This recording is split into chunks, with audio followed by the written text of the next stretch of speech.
The scar on Clara Vaughn's face caught the morning light as she stood frozen at the edge of the Silver Creek General Store, her fingers clutching the faded calico of her dress while whispers swirled around her like autumn leaves.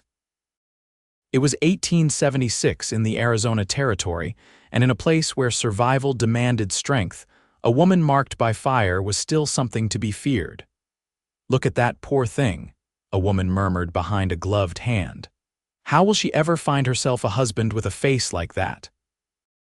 Clara kept her chin high, though her heart hammered in her chest. 3 years had passed since the fire that claimed her family's homestead and left half her face and neck mapped with ridged pink scars. 3 years of whispers, stares, and pity. She had come to Silver Creek for a fresh start, answering an advertisement for a schoolteacher position, only to find the same old prejudices waiting. "Miss, are you planning to purchase something or just block the doorway all day?" The shopkeeper's impatient tones snapped Clara from her thoughts. She nodded quickly, stepping fully into the store and pulling a small list from her pocket. She needed supplies for her first day of teaching tomorrow. As she moved through the narrow aisles, the weight of stairs pressed against her back. "That must be the new schoolteacher," someone whispered. "My Johnny says he won't learn from no monster." Clara's fingers trembled as she selected a slate and chalk. The bell above the door jingled, and the entire store seemed to shift. Conversations paused, and a different kind of tension filled the air. Clara glanced up to see a tall man duck through the doorway, removing his hat to reveal sun-bleached brown hair. His presence commanded the room not through force, but a quiet authority that made even the gossiping women fall silent. "Afternoon, ladies," he said, nodding politely as he made his way to the counter. His voice carried the slight rasp of someone who didn't waste words. "Mr. Thompson, I've come for those supplies we discussed." The shopkeeper's demeanor changed instantly. "Mr. Reeves." "Of course, I have everything ready for you." Clara returned her attention to her shopping list, trying to become invisible. She had nearly gathered everything when she reached for the last tin of peppermint drops on a high shelf. Her fingers brushed it, pushing it further back instead of bringing it forward. "Allow me," came a voice from behind her. The cowboy reached past her, easily retrieving the tin. His sleeve brushed against her scarred cheek, and she flinched instinctively. Instead of recoiling, he simply held out the tin. "Peppermints are my favorite too," he said, his blue eyes meeting hers directly, not sliding away or focusing elsewhere as most people's did. "Thank you, Mr. Reeves. Ryan Reeves." He tipped his hat slightly. "You must be the new schoolteacher." Clara nodded, waiting for the inevitable flicker of disgust or pity. It didn't come. "Well, Miss Vaughn, Clara Vaughn, Miss Vaughn, you've got quite a challenge ahead. These Silver Creek children are wilder than Mustangs." His mouth curved into a smile that transformed his weathered face. "But I reckon if anyone can handle them, it's someone who doesn't scare easy." Before she could respond, the shopkeeper called for him. Ryan nodded goodbye and returned to his business. Clara watched him go, puzzled by the encounter. He had looked directly at her scars without a hint of revulsion. It was so unexpected that she hardly knew what to make of it. The next morning, Clara arrived at the schoolhouse an hour early. The small wooden building sat on the edge of town, its white paint peeling and windows grimy from months of disuse. She rolled up her sleeves and set to work, determined to make the place presentable before her students arrived. She was arranging books on the shelf when the door creaked open. Ryan Reeves stood in the doorway, hat in hand, looking somewhat uncomfortable. "Mr. Reeves," Clara said, surprise evident in her voice. "What brings you here?" He cleared his throat. "I noticed the schoolhouse looking a bit neglected." "Thought you might need a hand before the little hellions," he stopped himself. "Before the children arrive." Clara hesitated. Men rarely offered her help without ulterior motives. "That's very kind, but I can manage." Ryan nodded, respecting her independence. "Of course you can. But there's a broken window in the back, and winter will be here before you know it. Might save you some trouble if I fix it now." Clara considered his offer. "Very well, Mr. Reeves, I would appreciate that." While Clara continued organizing inside, Ryan worked on the window. She could hear him whistling softly as he measured and cut the glass. There was something comforting about the sound of another person working nearby, a feeling she hadn't experienced since before the fire. "May I ask what you do in Silver Creek, Mr. Reeves?" Clara called, curiosity getting the better of her. "I run a horse ranch about 5 miles out," he replied. "Nothing fancy, but the army contracts keep us busy. We break and train horses for the cavalry." "That sounds like challenging work." "It is," Ryan agreed, appearing in the doorway with sawdust in his hair. "But I'd rather work with horses than people most days. Horses don't judge on appearances." Clara stiffened, wondering if this was his way of addressing her scars. "No, they don't." Ryan seemed to realize his misstep. "I just meant, people in town can be small-minded. I've found horses to be more honest." "I appreciate your candor, Mr. Reeves." Clara straightened a row of primers on the desk. "And the window repair. It's nothing." He gestured toward the books. "Looks like you're bringing civilization to our little corner of the territory." "That's the plan," Clara said with more confidence than she felt, "though I'm not certain my students will appreciate it." Ryan's laugh was unexpectedly warm. "They might surprise you." Children tend to see more clearly than their parents. Before Clara could respond, the sound of approaching voices signaled the arrival of her students. Ryan quickly bid her goodbye and slipped out the back door, leaving Clara to face her first day alone. The morning proved challenging, just as Ryan had predicted. 12 children ranging from 6 to 15 years old filed into the schoolhouse, their expressions varying from curiosity to outright hostility. Clara saw several of them flinch when they caught sight of her scars, and one small girl began to cry. "Good morning," Clara said firmly, refusing to acknowledge the reactions. "I am Miss Vaughn, your new teacher." A boy of about 14 raised his hand. "My pa says you got those scars because you're a witch and God was punishing you." The classroom fell silent. Clara felt her chest tighten, but she kept her expression neutral. "Your father is entitled to his opinion, young man. However, in this classroom, we will deal in facts. And the fact is, I received these scars in a house fire that claimed the lives of my parents." The boy looked down, chastened by her directness. "Now," Clara continued, "I'd like to know each of your names, and then we will assess where you are in your studies." By midday, Clara had established a tenuous order in the classroom. The children, while still stealing glances at her scars, had begun to respond to her firm but kind approach.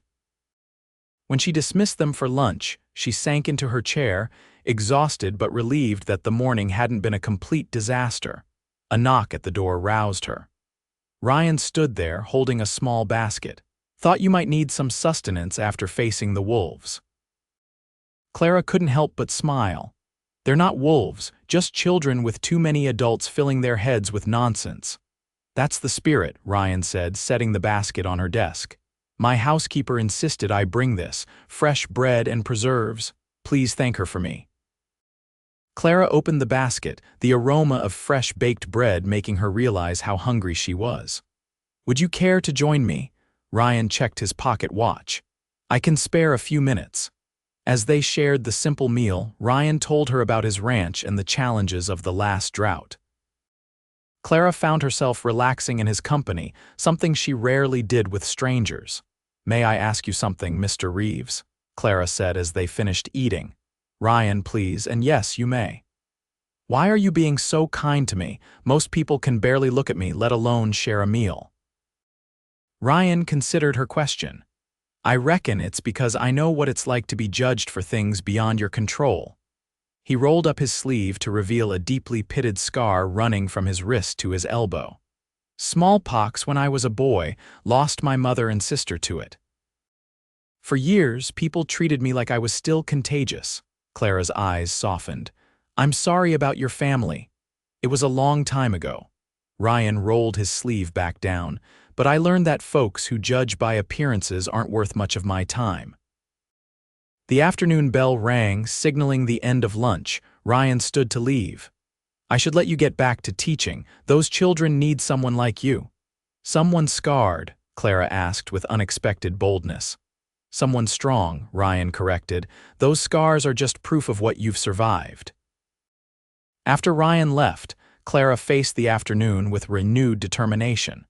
She introduced her students to poetry, surprised by their enthusiasm when she read aloud from Tennyson. Even the sullen 14-year-old seemed captivated by the rhythm of the verses. The next few weeks fell into a pattern.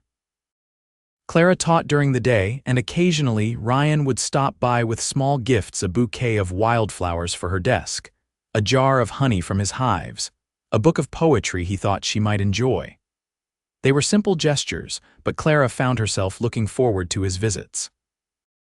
The children gradually warmed to her. Her scars became less remarkable as they discovered her talent for storytelling and her genuine interest in their progress. Some parents remained suspicious, but Clara was determined to win them over through her teaching. One Friday afternoon, as the children were filing out, Ryan appeared at the schoolhouse door. "Miss Vaughn, I was wondering if you might consider joining me for supper at the hotel restaurant tomorrow evening." Clara felt her pulse quicken. "Are you asking to court me, Mr. Reeves?" Ryan's tanned face colored slightly. "I suppose I am, though I'm out of practice at such things." Clara hesitated. The thought of sitting in the hotel restaurant, enduring the stares and whispers of the townspeople, made her stomach knot. "I would enjoy your company, but perhaps not somewhere so public." Understanding dawned in Ryan's eyes. "How about a picnic, then? I know a spot by the creek where the cottonwoods provide good shade." Relief washed over Clara. "That sounds lovely." "I'll collect you at noon," Ryan said, his smile warming his entire face. Clara spent Saturday morning fretting over what to wear. Her wardrobe was practical, suited for teaching rather than socializing. She finally settled on her best dress, a blue calico with white lace at the collar.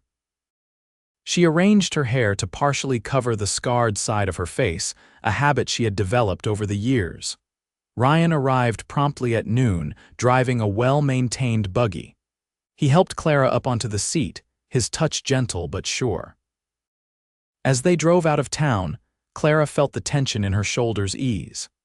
Out here, with only Ryan and the open sky, she didn't have to worry about judgmental stares.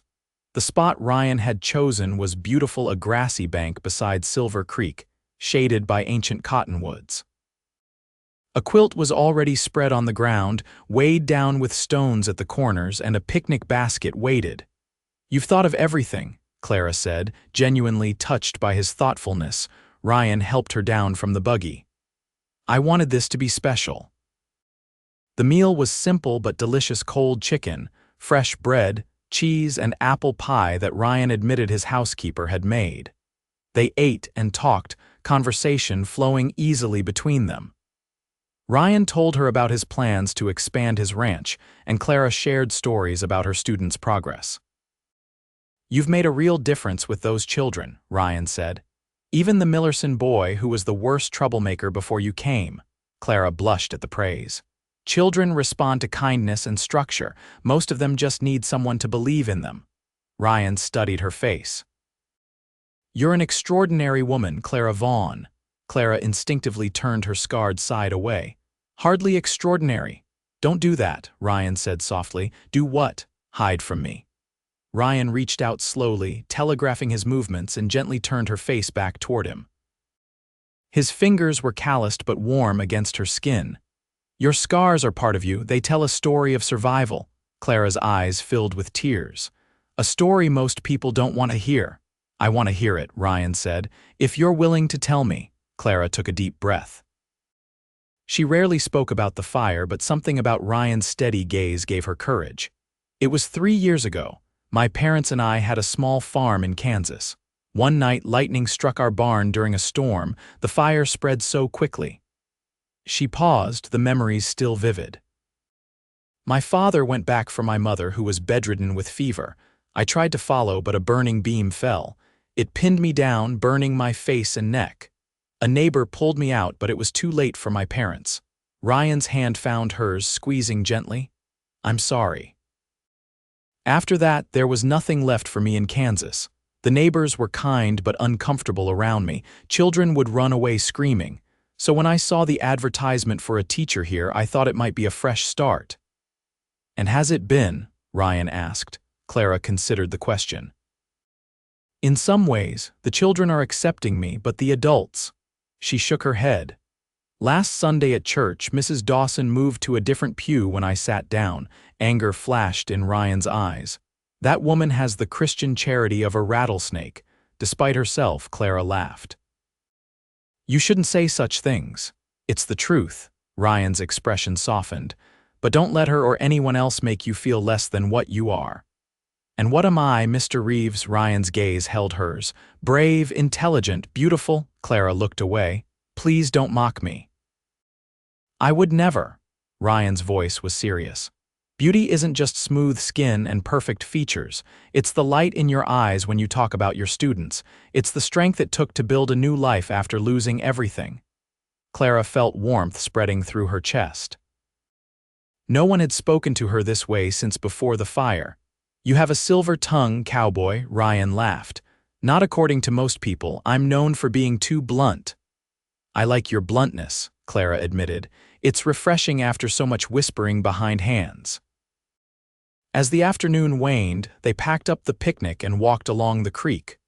Ryan pointed out tracks in the mud, deer, raccoon, even a mountain lion that had passed through recently. Clara listened, enchanted by his knowledge of the land and its creatures. When it was time to return to town, Clara felt a pang of regret. Out here, she had been able to forget the whispers and stares. Back in Silver Creek, reality would intrude once more. Ryan seemed to sense her reluctance. I'd like to see you again, Clara. Perhaps you could come to my ranch next Sunday after church. I could show you the horses.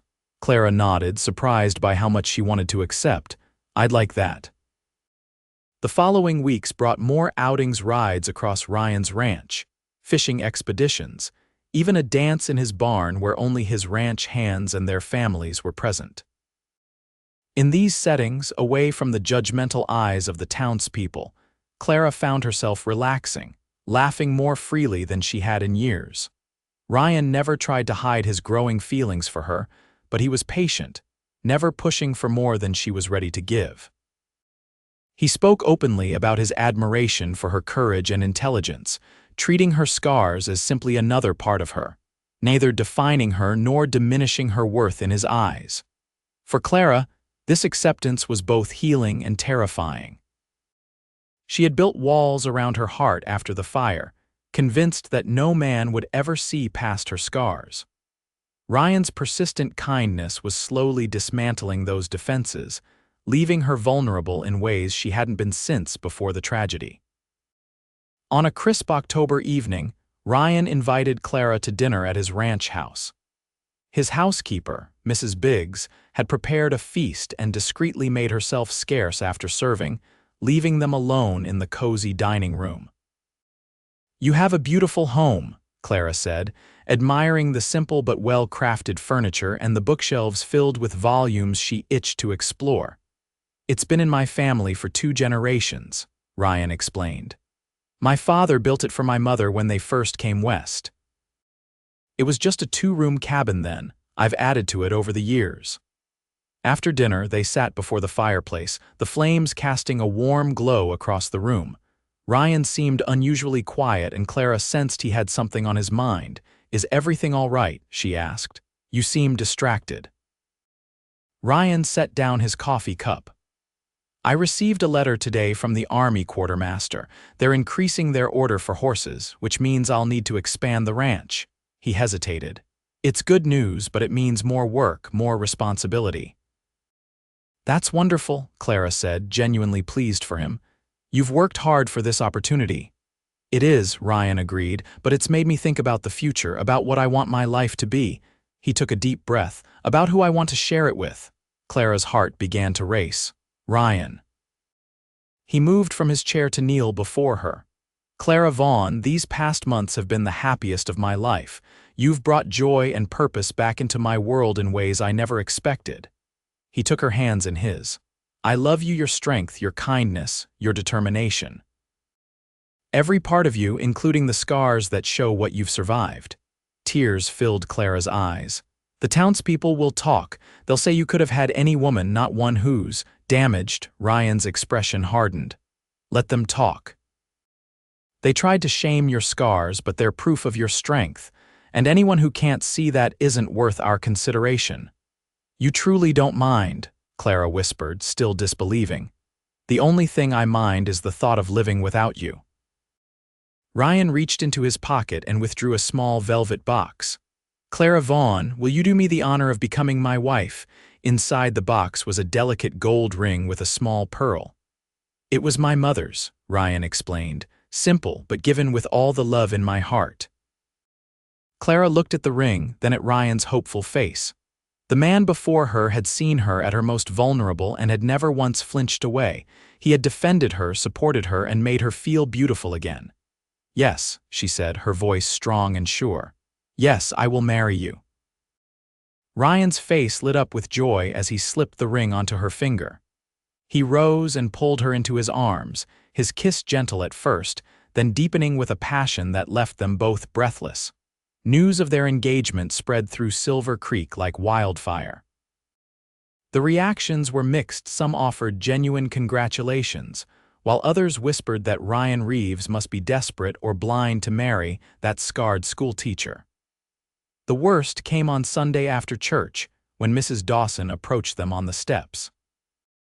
"Mr. Reeves," she said loudly enough for everyone to hear, "surely you can reconsider this unfortunate decision.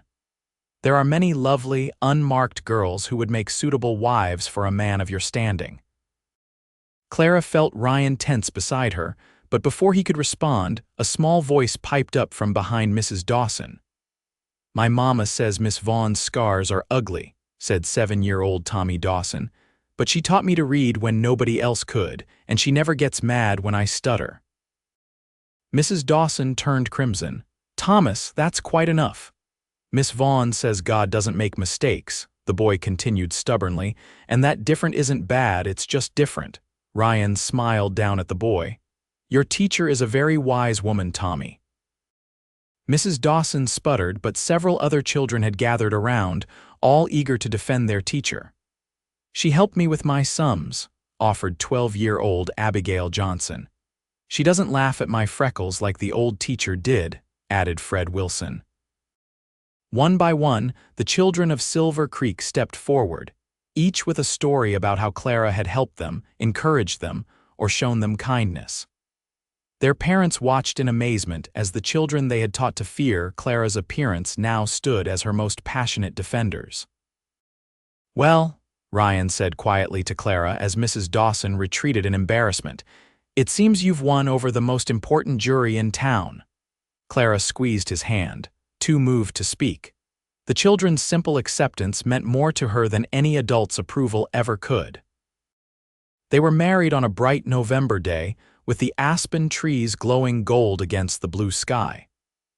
The ceremony was held at Ryan's ranch, attended by his ranch hands, Clara's students and their families, and a few townspeople who had come to accept the match.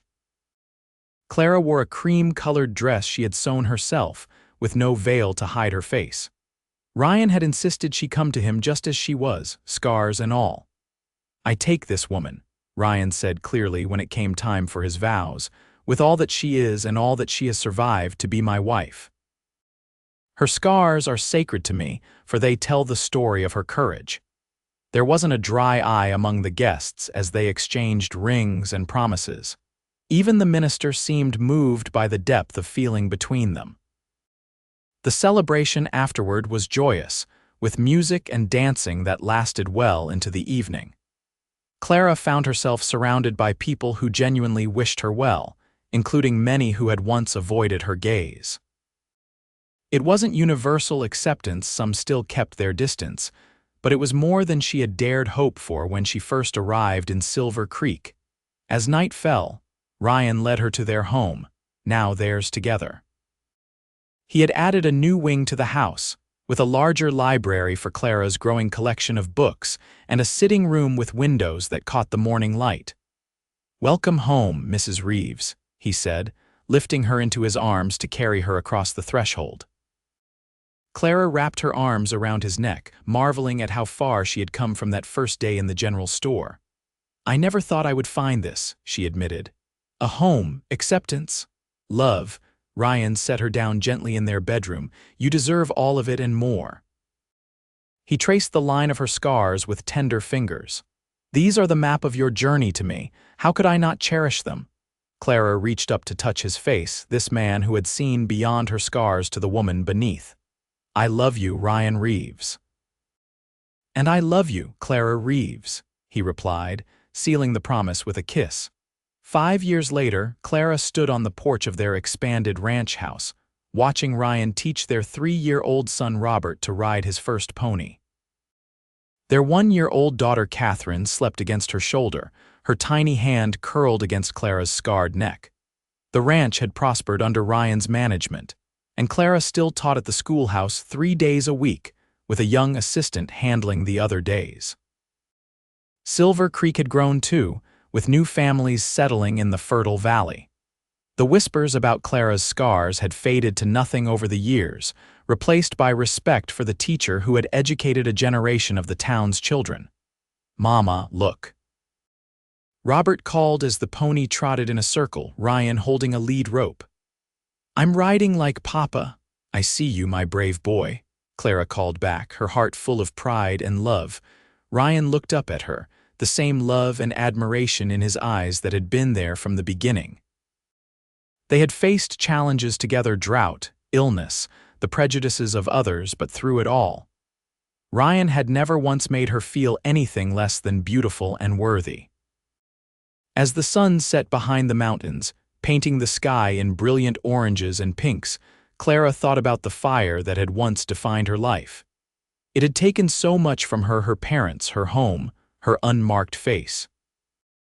But it had also forged her into someone stronger, someone who could recognize the rare gift of being truly seen and loved. Ryan brought Robert up to the porch, the boy chattering excitedly about his riding adventure. As Ryan lifted him up beside Clara, his hand brushed against her scarred cheek in a gesture that had become as natural as breathing. "My beautiful family," he said simply, his eyes holding all the words he didn't need to speak. Clara leaned into his touch, surrounded by the life they had built together. Her scars had once been a source of shame, but Ryan had been right all along. They were proof of her strength, testament to all she had survived to find this happiness. And in the end, that was the greatest love story of all.